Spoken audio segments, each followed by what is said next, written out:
میاں صاحب جن کو اسپیشلی لانچ کیا گیا، کیا میاں صاحب کو واقعی وزیر اعظم بنایا گیا؟ وہاں پر کٹے ہوئے کبوتر جن کے پر کاٹے گئے تھے کہ وہ اڑ نہ سکیں،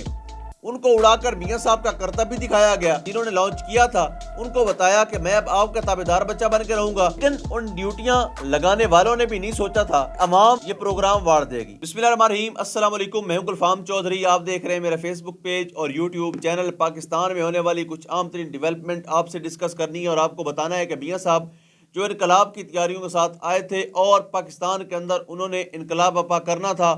آج وہ کس پوزیشن میں کھڑے ہیں،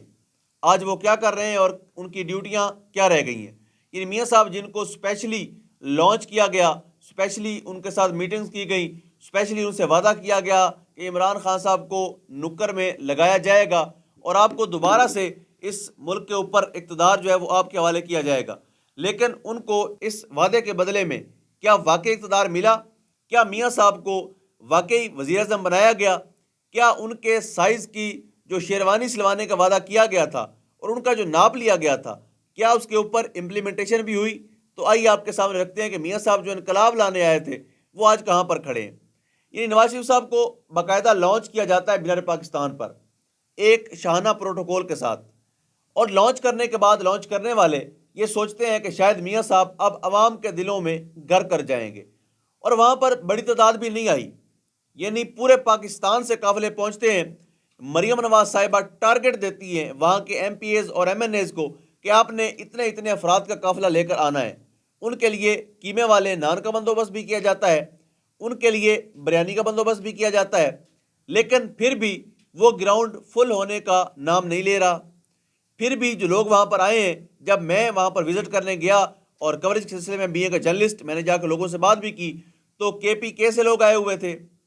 کشمیر سے لوگ آئے ہوئے تھے، یعنی اتنے دور دور سے لوگ آئے ہوئے تھے، گلگت بلتستان سے لوگ آئے ہوئے تھے۔ تو اتنی دور سے عوام کو لانے کے باوجود بھی میاں صاحب کا شاہانہ پروٹوکول کام نہ آ سکا اور ان کا استقبال جو ہونا تھا وہ نہ ہو سکا۔ وہاں پر کبوتر اڑائے گئے، وہاں پر کٹے ہوئے کبوتر جن کے پر کاٹے گئے تھے کہ وہ اڑ نہ سکیں، ان کو اڑا کر میاں صاحب کا کرتب بھی دکھایا گیا، عوام پھر بھی مطمئن نہیں ہوئی۔ وہاں پر میاں صاحب نے مجھے کیوں نکالا کا نعرہ بھی نہیں سنایا اور کچھ نئے وعدے بھی کیے، پھر بھی عوام مطمئن نہیں ہوئی۔ میاں صاحب نے وہاں پر بڑے بڑے وعدے کیے، الیکشن کی صورت میں ایک نیا پاکستان، ایک نئی سوچ، لیکن وہاں پر بھی میاں صاحب نے اپنی پست سوچ کا مظاہرہ کرتے ہوئے خواتین کو تنقید کا نشانہ بنایا، وہ خواتین جو پی ٹی آئی سے تعلق رکھتی ہیں، اور اپنی خواتین کی طرف اشارہ کرتے ہوئے کہا، حالانکہ میرا آج بھی ویلوگ اٹھا کر دیکھیں، ویڈیو اٹھا کر دیکھیں وہاں کوریج کو، تو وہاں پر خواتین جو ہیں وہ رقص کر رہی تھی میاں صاحب کے آنے سے پہلے، اور باقاعدہ وہاں پر جو رقص کے لیے اہتمام کیا گیا تھا، جو لوگ سٹیج پر گئے تھے، اسپیشل ٹیمیں بلائی گئی تھی، پورا ایک نظام تھا، پورا ماحول تھا، لیکن میاں صاحب نے اپنی پست سوچ کا مظاہرہ کرتے ہوئے وہاں پر خواتین کو تنقید کا نشانہ بنایا۔ اب اس سے حاصل کیا ہوا؟ It's a different topic. اب میاں صاحب نے وہاں پر امید پاکستان کے طور پر خطاب کیا اور جنہوں نے لانچ کیا تھا ان کو بتایا کہ میں اب آپ کا تابعدار بچہ بن کے رہوں گا، بس مجھے اب کس طرح سے دوبارہ چوتھی مرتبہ شیروانی پہنا دیں۔ اب سارے کا سارا پروگرام بھی بن گیا اور سارے کا سارا پروگرام پہ امپلیمنٹیشن کے لیے ڈیوٹیاں بھی لگ گئی۔ کس نے کہاں پر ڈیوٹی کرنی ہے، کس نے میاں صاحب کو کہاں سے کتنا ووٹ ڈلوانا ہے، کس نے میاں صاحب کی سہولت کاری کے لیے میاں صاحب کے گندے کپڑے دھونے ہیں، سب کی ڈیوٹیاں لگ گئی۔ لیکن ان ڈیوٹیاں لگانے والوں نے بھی نہیں سوچا تھا کہ عوام یہ پروگرام واڑ دے گی۔ کسی نے بھی یہ نہیں سوچا تھا کہ عوام کا سرپرائز 8 فروری کو ایسا زبردست آئے گا کہ شاید فیصلہ سازوں کی بھی آنکھیں کھل جائیں گی۔ کسی نے بھی نہیں سوچا تھا کہ 8 فروری کو عوام اپنی ووٹ کی طاقت سے اتنا وسیع اور اتنا کھلا میدان سجا دے گی کہ کھیلنے والے بھی پریشان ہو جائیں گے کہ اتنی بڑی باؤنڈری اور اتنا بڑا گراؤنڈ، اس کو اچیو کیسے کرنا ہے، اس میں میچ جیتنا کیسے ہے۔ تو مخالفین میں جو لوگ یہ سوچ کر بیٹھے تھے کہ بڑے آرام سے اس لیول تک دھاندلی کر کے سیٹوں کو مینج کر لیا جائے گا، وہ لوگ یہ سوچ کر بیٹھے تھے کہ میاں صاحب کو چونکہ ہم لائے ہیں، اتنا خرچہ کیا ہے، میاں صاحب کو پروٹوکول دیا ہے، میاں صاحب کی بائیو میٹرک تصدیق بھی ہم نے ایئرپورٹ پر کروائی ہے، تو میاں صاحب انقلابی لیڈر ثابت ہوں گے اور عوام ان کی طرف اٹریکٹ بھی ہوگی اور عوام جو ہے وہ ان کو اپنا مسیحا بھی سمجھے گی. لیکن عوام نے کلیتاً میاں نواز شریف صاحب، مسلم لیگ نون اور ان کی ساری سوچ کو، ان کے بیانیے کو ریجیکٹ کر دیا اور اس شخص کے ساتھ کھڑی ہو گئی جس کو جیل میں ڈال دیا گیا تھا. عوام نے ریئیکشن میں اتنا ووٹ ڈالا، اتنا ووٹ ڈالا، اتنا ووٹ ڈالا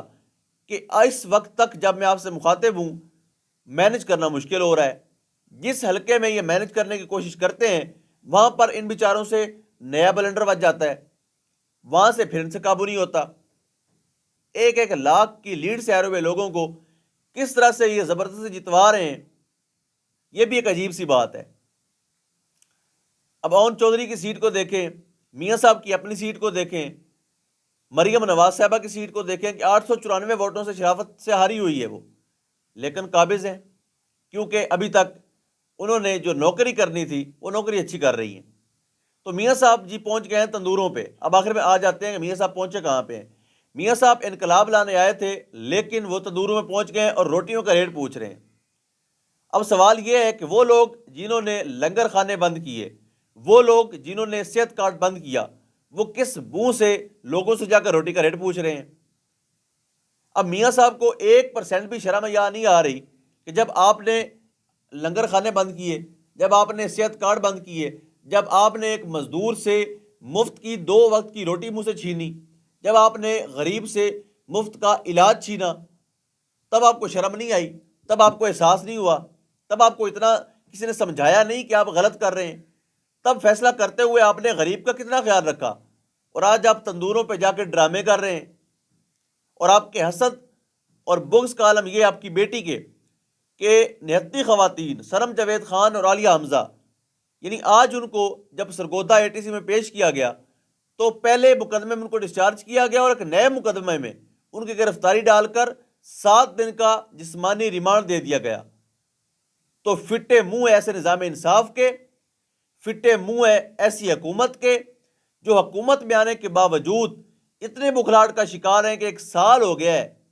یعنی سانیہ 9 مئی کی برسی آ گئی ہے، لیکن آپ ان 29 خواتین کو جن کے اوپر کوئی جرم ثابت نہیں ہے ان کو اب چھوڑنے کو تیار نہیں ہے. آپ کے ظرف اور آپ کے ضمیر کا اتنا بس یہ عالم ہے کہ آپ ان خواتین کو نہیں چھوڑ رہے، لیکن تندور پہ آپ پہنچ جاتے ہیں عوام کی ہمدردی لے کر کہ ہمیں 4 روپے جو ریٹ ہم نے روٹی کا کم کیا ہے اور 5 روپے پٹرول کا ریٹ بڑھایا ہے، وہ جو ہم نے لیول کیا ہے اس میں عوام کیا کہہ رہی ہے. تو انشاءاللہ وہ سروے بھی آپ کے سامنے رکھیں گے کہ عوام کیا کہتی ہے جو آپ نے پیٹرولیم بم گرایا ہے عوام پہ. سنم جاوید خان اور عالیہ حمزہ کے متعلق جو ریمانڈ دیا گیا ہے یہ عدالتوں پر سوالیہ نشان ہے، شرم کا مقام ہے، اور سوچنا پڑے گا فیصلہ سازوں کو کہ آپ نے کب تک اس ڈرامے کو جاری رکھنا ہے، کب تک ان 29 خواتین کو جیلوں میں بند رکھنا ہے، کب تک لوگوں کے دلوں میں اپنے لیے زہر پیدا کرنا ہے، کب تک لوگوں کے دل اور دماغ میں اپنے لیے نفرت بڑھانی ہے. اگر آپ ان حرکتوں سے باز نہیں آئیں گے تو یقین کیجئے لوگ پہلے ہی آپ سے بیزار ہو چکے ہیں، آپ کے نت نئے پراپوگنڈوں سے لوگ اکتا چکے ہیں اور لوگ اس بار ماننے کو تیار نہیں ہیں. بہتر یہی ہے کہ تھوڑا سا اس چیز کا لحاظ کیجئے اور 29 خواتین کو رہا کیجئے. اللہ پاک ان خواتین کا حامی و ناصر ہو، اللہ پاک وطن عزیز کا حامی و ناصر ہو. اب تک کے لیے اتنا ہی، اجازت دیجئے. پاکستان زندہ باد.